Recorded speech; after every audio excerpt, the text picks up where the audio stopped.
kemudian sholat terus tidur lagi, nggak apa-apa. Nggak apa-apa ya? Wis mending itu, iya. Sholat, setelah sholat tidur lagi nggak Tidur masalah? lagi, wis pahala tok itu wis. Pahala tok tok itu. Bismillah. Ya, assalamualaikum warahmatullahi wabarakatuh. Saya Muhammad Yusuf Alullah akan memandu acara podcast ini dan alhamdulillah kita kedatangan Agus Muhammad Faurok Sahabat. Beliau ini adalah aktivis di LBM Pondok Pesantren Lirboyo. Beliau juga pernah mengarang buku, banyak buku. Rihlah Semesta, kemudian trilogi musik, Rihlah Tahfidz. Dan yang paling fenomenal adalah fikih kebangsaan. Mungkin langsung saja kita ngobrol-ngobrol. Gus Faurok, bagaimana kabarnya? Alhamdulillah sehat-sehat selalu, Ya, Gus. alhamdulillah. Lagi sibuk apa ini, Gus? Lagi sibuk membangun rumah tangga. Jomblo bisa apa? Ya Allah. Ini pandemi COVID-19 jadi di rumah aja ya, Gus ya? Di rumah aja, taat sama pemerintah dan juga taat sama para ulama yang juga menganjurkan untuk taat kepada pemerintah. Ah ya. Jadi kegiatan-kegiatan yang di luar sebaiknya dicegah dulu lah ya. Kalau tidak darurat, Kalau tidak darurat, mending di rumah aja. Kalau yang sudah punya istri sama istrinya, hancur. Oke guys, kita mau tanya. Kan jenengan adalah aktivis LBM, mungkin bisa menjawab Ramadan itu makna aslinya Ramadan. Kenapa sih kita kok diwajibkan puasa itu gimana? Ceritanya, kisahnya itu gimana? Ramadan itu berawal dari kata Romado. Ramadan. Berasal dari akar kata Romado yang secara harfiah itu maknanya adalah batu yang panas karena sering terkena sinar matahari. Nah, sehingga artinya Ramadan itu adalah panas. Iya. Lah, penamaan bulan Hijriyah itu sebetulnya mengacu pada tradisi-tradisi sebelum Islam datang atau mengacu pada tradisi-tradisi pra-Islam. Mulai dari Muharram, Shofar dan seterusnya, termasuk Ramadan. Kenapa dinamakan panas? Karena pada waktu itu masyarakat pra-Islam itu tradisinya menyiapkan atau pemanasan terlebih dahulu untuk menyiapkan segala sesuatu yang diperlukan untuk berperang ketika bulan Syawal. Karena bulan-bulan setelahnya, setelah 3 bulan setelah bulan Syawal, Dzulqa'dah, Dzulhijjah, Muharram itu adalah bulan yang diharamkan untuk berperang. Jadi puncaknya berperang itu di bulan Syawal. Iya. Lah untuk pemanasan itu di bulan Ramadan. Iya. Lah kemudian di dalam Islam di bulan ini diwajibkan untuk berpuasa. Kenapa? Kalau kita merujuk pada arti harfiahnya Ramadan yang berarti panas, ya karena untuk melebur, untuk memanaskan dengan artian melebur dosa-dosa kita selama sebelum bulan Ramadan. Maka disebut dengan Ramadan itu. Kalau Ramadan itu sendiri maksudnya puasa kita ini disyariatkan setelah berapa masa kenabian? Kalau puasa bulan Ramadan sepenuhnya Iya. itu disyariatkan pada tahun 2 Hijriah. Tahun 2 pada bulan Syaban. Disyariatkan kutiba alaikumusyamu kama kutiba alal ladzina min qablikum. Jadi sebetulnya ibadah puasa itu juga diwajibkan untuk umat-umat terdahulu kama kutiba alal ladzina min qablikum. Bahkan Nabi Adam sendiri mulai dari zaman Nabi Adam itu juga puasa sudah diwajibkan. Oh jadi puasa itu bukan syariat baru ya? Maksudnya bukan syariat baru. Bukan syariat baru. Cuma kaifiyahnya berbeda. Ada yang ahli kitab itu puasanya kaifiyahnya itu tidak boleh makan yang mempunyai ruh. Bila ruh gitu ya? Jadi kalau makan tempe, rokokan, ngopi masih boleh. Enggak apa-apa. Nah, kan enak itu. Enak itu ya Gus? Ada yang ekstrim. Jadi puasanya itu mulai dari Isya sampai Isya. 24 jam? 24 jam. Jadi Isya sahur, Isya berbuka sekaligus sahur. Oh, jadi makannya cuma Ekstrim. 1 kali. Lah agama Islam itu agama yang wasatiyah, yang tengah-tengah.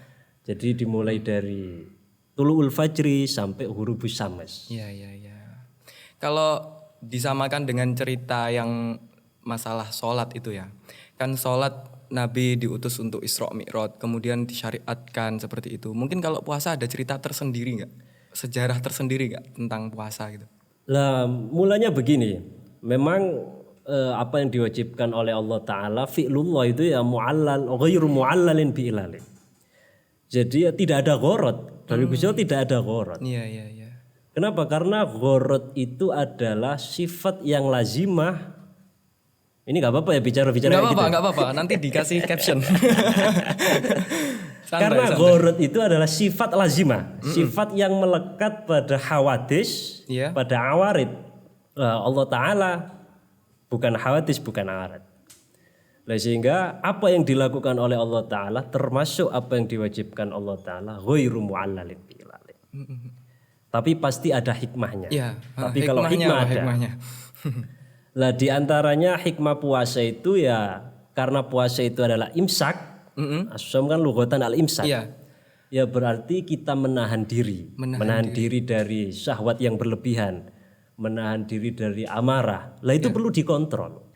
Menurut ahli hikmah selama 11 bulan perut kita ini mengolah makanan yang kita konsumsi selama 11 bulan itu. Lah perut ini perlu istirahat. Ini dipinjam secara medis hikmahnya. Perut ini perlu istirahat. Secara medis ada ya itu ya? Secara medis, perut ini perlu istirahat. Lah yang paling ya Islam memberikan kesempatan itu untuk mengistirahatkan pengolahan perut itu pada bulan Ramadan. Pada bulan Ramadan. Hikmahnya seperti itu secara medis. Hikmahnya seperti itu. Lah tapi Ramadan diwajibkan itu tidak secara langsung sebetulnya. Oh berangsur. Berangsur-angsur sebelum 2 Hijriah itu berangsur-angsur umat Islam itu diwajibkan puasa menurut satu riwayat 3 hari selama 1 bulan. Hanya 3 hari. Hanya 3 hari. Tidak 1 bulan penuh. Tidak ya? 1 bulan penuh. Sebelum Mulai sebelum dari- ada ini sebelum ada kewajiban kewajiban pada untuk 1 tahun bulan iya. pada tahun 2 Hijriah itu. Mulai dari tanggal 13, 14 sampai 15 atau disebut dengan Ayyamul Bait. Oh, Ayyamul Bait. iya. Nah itu diwajibkan sebelumnya selama 1 tahun. Sebelum 2 Selama Hijriah 1 tahun tadi, iya. berarti 1 Hijriah Jadi itu ya. setiap bulan harus puasa 3 hari. Selama 1 bulan harus puasa 3 hari. Oh setiap bulan bukan hanya Setiap Ramadan. bulan, setiap bulan. Oh. Iya. Lah lama kelamaan barulah kemudian kutiba alaikumusyamu kama kutiba alal ladzina min qablikum. Jadi pada bulan Ramadan itu. Artinya apa? Artinya ketika kita mewajibkan sesuatu, kita yang meneladani Gusti Allah. Iya. Ketika kita memerintahkan sesuatu kepada orang lain, ya tidak bisa kita sekaligus. Kamu harus gini, kamu harus gini. Iya. Berangsur. Kalau dalam fikih dakwah itu dikenal dengan tadriji. Iya. Misalnya ada orang yang biasanya itu mabuk-mabukan. Jangan langsung diperintah sholat. Iya. Iya kan, dideketi dulu. Iya. Pelan-pelan. Kemudian diajak pengajian dulu, pelan-pelan. Kemudian diajak sholat baru. Lah tadriji. Itu dalam fikih dakwah dikenal seperti itu.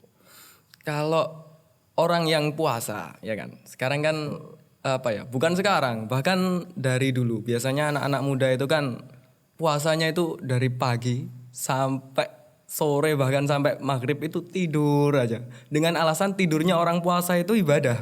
Nah, itu apakah diperbolehkan Gus kalau menurut fikih atau menurut hukum-hukum yang lain gitu? Ya begini, fi'lul mukallaf itu diantaranya kita melihat dari sisi fi'lunya itu terkait dengan hukum 5 dan juga terkait dengan qasdunya, tujuannya ini. Iya. Kalau fi'lunya ini benar, kita lihat dari sisi qasdunya, Iya. tujuannya. Kalau misalnya tidur setelah subuh sampai Maghrib. Wah, kalau di fikih, kalau di fikih itu kan nggak apa-apa. Iya. Karena termasuk udhru tarkis sholat itu adalah naum. Naum Nggak kan berdosa. rufiat al-qalam. Rufi'at al-qalam, betul. Iya. Lah sekarang tujuannya. Iya. Tujuannya baik apa enggak? Apakah dia itu dengan tidur tujuannya adalah supaya mengurangi maksiat? Kalau nggak tidur, wah nanti Maksiat. buka HP, Nggak kontrol. buka sembarang. Nah. Nah, lebih baik tidur aja. Lebih baik tidur aja. Untuk meminimalisir maksiat yang Maksiatnya. dilakukan. Ya nggak apa-apa itu. Meskipun itu nanti tarkus sholah. Kalau tarkus sholat secara fikih itu ya nggak apa-apa. Tapi kalau Dengan kita alasan pandang naumnya tadi naumnya rufiat itu, al-qalam. tapi kalau kita pandang dari sisi yang lain, misalnya kita pandang dari sisi tasawuf, ya masalah itu. Masalah ya? Masalah itu, masalah sekali. Tapi untuk anak-anak muda gitu, maksudnya yang seumuran saya itu kan gimana? Hukumnya kan pastinya nggak Kalau sama. saya sarankan, kalau memang kepingin tidur dengan qasdu tarkil maksiat, itu usahakan pada waktu masuk sholat waktu di alarm. Oh, Kemudian sholat terus tidur lagi, nggak apa-apa itu. Nggak apa-apa ya? Wis mending itu, ya. setelah sholat tidur lagi nggak Tidur masalah. lagi, wis pahala tok itu, wis. Pahala tok ya. tok itu. Bismillah. Iya iya. Sing penting niatnya itu. Niatnya.